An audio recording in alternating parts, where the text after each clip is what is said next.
Hello and welcome to Crossfire, SAIT's only completely live panel ripe with sizzling debates and hot takes. I'm your moderator, Brendan Harper. Today's topic, should Canada adopt mandatory voting? Let's meet the guests for today.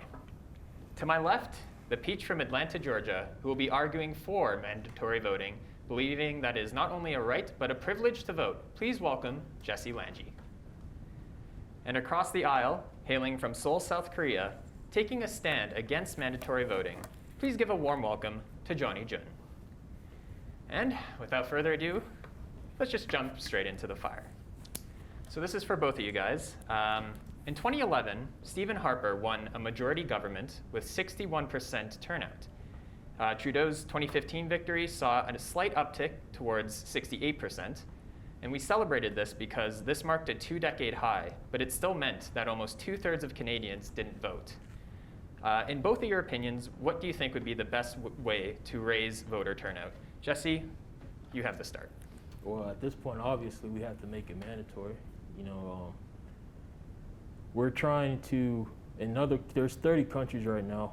Australia is the most well-known one that has mandatory voting. And their election numbers are around 95% out there, while in the other countries that have mandatory voting, there's a few in Europe, South America, they're sitting around 85.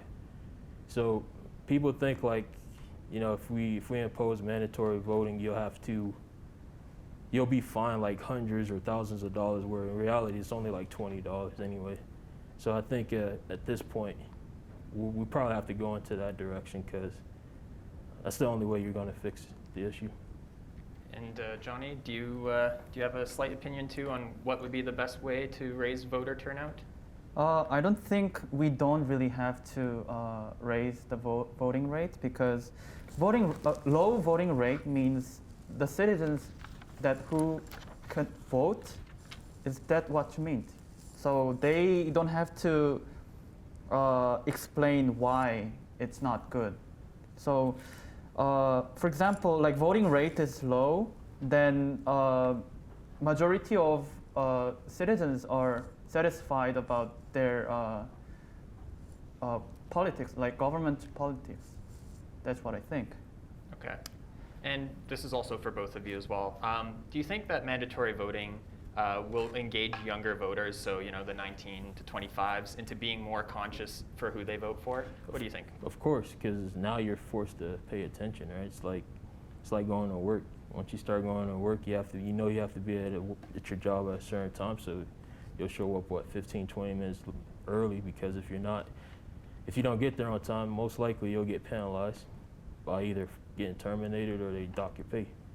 So I think that when you're forced to do something, it kind of forces you to pay attention, and you're more conscious of that. So I think it'll force more people to watch campaigns, and it'll also put pressure on politicians, right? So now, instead of just talking to 1 or 2% of the people like they normally do anyways, now you have a whole population that you have to satisfy. Well, certainly younger people getting charged $20, I'm sure that'll get a few people out there.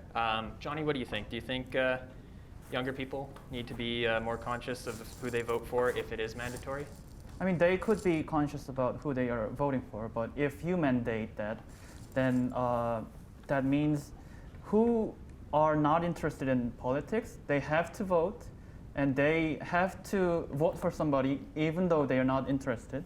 So that could cause, I think, adverse selection. So they just pick anybody, and they could vote for impulsively, I think. Okay. Well, leading on with that last question too, do you guys believe that mandatory voting would at least help minority voices and issues become more heard? Jesse, what do you think? Yeah, because now when it's mandatory, right? Even when you go to work and your jobs and stuff like that, they have to allow you to go to the polls and vote, right? So now a bunch of people, like as of right now, if you're working, right, you're either choosing to go vote for somebody that you don't care for anyways, or you're gonna get the paycheck, right? Most people go with the money. So I think if it's mandatory, now you're able to get out there and even pay attention to the campaigns. Definitely. And Johnny, do you think minority voices and issues that are very apparent in society right now, do you think mandatory voting would help? I think if you are talking about minority, then I would say that could be working class. I think high class, they don't need to really participate the voting because they don't really need to struggle hard like working class, because working class, they need to just live their life. So everything could change drastically to working class people. So because of that, I don't think so. Okay. Well, I'll tell you what, it's not just the studio lights heating up in here. After the break, Crossfire continues.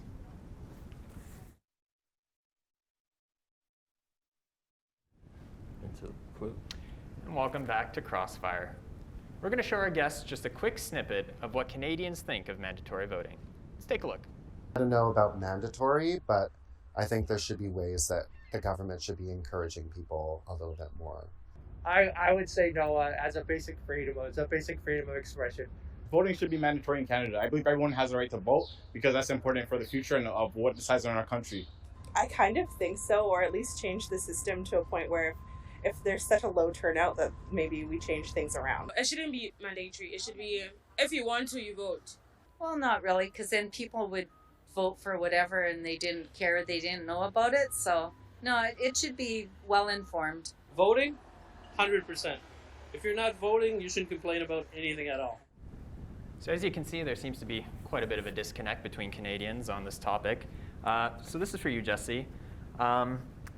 Theoretically, if we had election reform tomorrow and mandatory voting was law, how steep of a price of the financial penalty should be for not voting? And is a financial penalty not enough? Financial penalty. I think you'll have to keep it low anyways in general, right? Because you don't want to take, you don't want to take $50 or $60 away from someone who really needs that money. So in theory, I think you should you should keep it short, like low. So like $25, $30. Not even 30, just like $20, $25. And because I kind of feel like the government, everybody gets kind of scared when they owe the government, right? So even like the CRA, like when you do your taxes every year, if you see that you owe $15 or even $19, you kind of get worried, right? So you're like, oh, okay, let me pay this fine and give these guys my money. But at the same time, too, you kind of don't want to just give the government money, right? So I think it'll kind of balance that out. Sure. And Johnny, this question too. In what way could mandatory voting be seen as infringement on the rights and freedoms of individuals in Canada?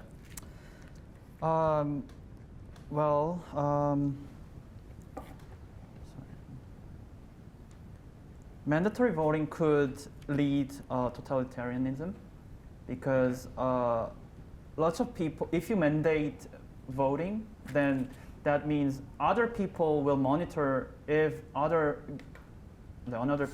people that they either voted or not.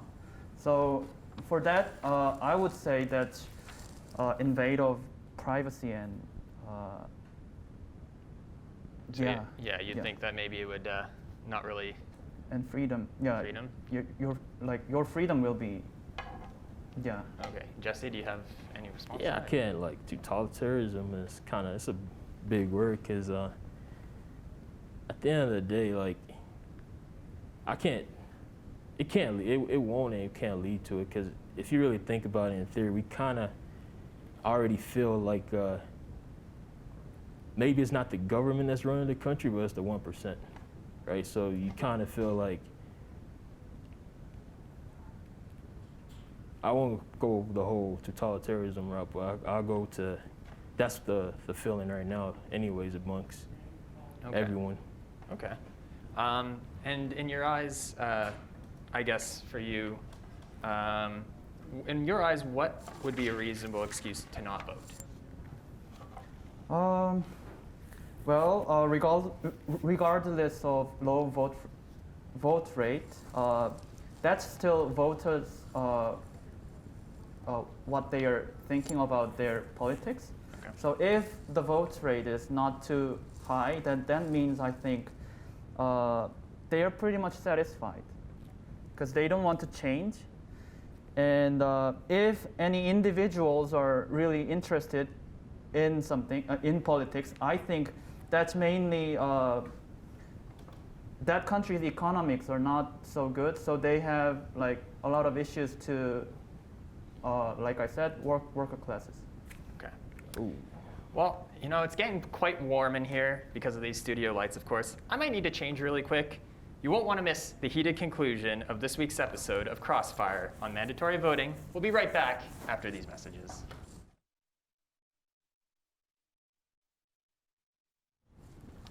And welcome back. We're now past our midpoint, and we have time for just a few more questions before the outro. So I guess this is for both of you guys. Eligible voters that are restricted to vote because of their religious beliefs, would that classify as an exemption in your eye? And you know what, we'll go with Johnny on this one. Sorry? Would eligible voters that are restricted to vote because of their religious beliefs, so people that can't vote because of religious beliefs, would that classify it as an exemption in your eye? I think if they are religious and they believe what they, who they support to vote for, then I think that's just their way. That's just their way to express their freedom. I think that's it. Okay. And Jesse, in your idealistic world, what do you believe would be the best system for voters? And does that include mandatory voting as well in there? Yeah, I mean, the best system to me would be mandatory voting. Make it a holiday. You know, everybody gets off. You have no excuse now, right? Because normally the number one excuse is work or school and stuff like that. So in the perfect world, I think that we should just make elections a national holiday. And if we can't do that, then make it maybe Sundays or something. Okay. And just quickly too, would mandatory voting cost more money for the government to implement, do you believe? And we'll go with Jesse first. I don't think so, because at the end of the day, you'll still have people not voting. Like, you'll still have 5, maybe even 10%, right? So if you're penalizing them, you'll get something back in return. And do you think it'll cost more for governments? They could make some money because of fine, you know, because in my opinion, mandating vote could lead increase of the voting rate, but it couldn't hit 100%. Otherwise, you're not communist country. Yeah, nothing is 100% though, in general, right? Well, in Russia, they hit like 100%. That's we all know that's a lie. You know, Putin just puts up numbers to satisfy himself. I said communism. That's what I said. Well, I will say real quick here too, before you guys start to nod at each other here. We're almost out of time, but before we go, we're going to give our guests one last chance here to shoot their shot, state their case. Jesse, we're going to start with you. Why do you think it's so important for people to go out and vote? Because if you really want a true government that represents the people, that's for the people, go out and vote. Because at the end of the day, like, you just look at the Trudeau election, people complain all the time, right? And the same people who are complaining are the ones who's not going out there and voting. So if you're not going to vote, just shut up and stay home and quit complaining. All right. And Johnny, can you leave us with your last thoughts on the matter? According to Amazon bestseller in 2019, Skin in the Game, the book, from that book, quote said, "Don't ask solution who is not responsible on their right." Someone said on the B-roll that they said it's right, so we have to vote it. No, it's not right. If you make it mandatory, then it's obligation. We have already too much obligation. It's a responsibility. I'm going to say, if it's a responsibility, I mean, you know, do you honestly think that, I guess, with mandatory voting, that it might become totalitarian, like you said, if we were to go do that? Yeah, Like absolutely, like I said, freedom is freedom. If government tracks that if we are not voted, then they are still tracking like what we are doing. Like, do you want to show that? No, I don't think so. Well, I will say, guys, this has been a terrific debate. Thank you very much, everyone, for joining us today. And thank you, Jesse and Johnny, for that scorching debate on this installment of Crossfire. My name is Brendan Harper. Join us next week on SAIT's only live debate panel program. Pew, pew, pew!